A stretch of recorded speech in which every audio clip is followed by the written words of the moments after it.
Haleluya. Ubwo Imana iri ku ruhande rwacu, Yesu umubisha wacu yabande. Haleluya. Ubwo Uwiteka Imana iri ku ruhande rwacu, Yesu umubisha wacu yabande. Amen.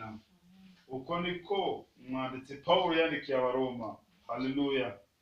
Umwanditsi Pawulo yandikiye Abaroma ngo ubwo Uwiteka Imana iri ku ruhande rwacu, Yesu umubisha wacu yabande.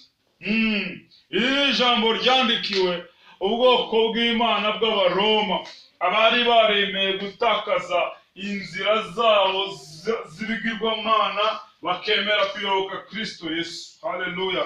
Umurongo wa 31 aravuga ngo none ubwo bizeye, ubwo bimeze bityo tuvuge iki? Ubwo Imana iri ku ruhande rwacu, umubisha wacu ninde? Haleluya.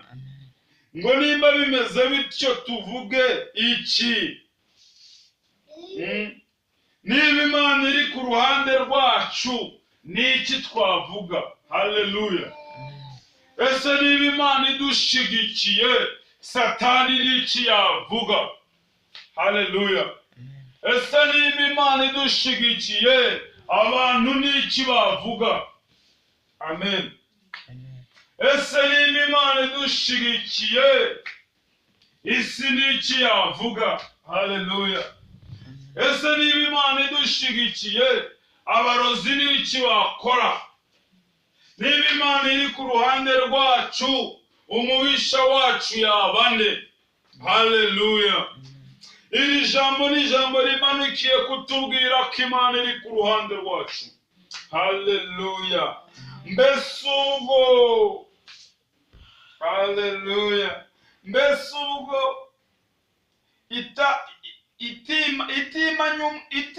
itarimanye umwana wayo ikamutanga ku bwacu. Haleluya. Amen. Imana itarigeze yimana umwana wayo ikamutanga ku bwa twese. Izabura ite kumuduhana n'ibindi byose? Haleluya. Mbese itarigeze yimana umwana wayo, itarigeze yimana umwana wayo w'ikinege, ese izabura ite kumuduhana n'ibyo dukenera byose mu buzima? Haleluya. Mvugira ngo n'ibindi byose izabiduha. Mvugira ngo n'ibindi byose izabiduha. Kubera ko itatwimye umwana wayo Yesu Kristo, kubera ko yemeye gutanga umwana wayo Yesu Kristo, ikemera kumutanga, n'ibyo dukeneye byose izabiduha. Haleluya. Ntabwo dukwiriye kwiheba cyangwa ngo twumve tutaguwe neza.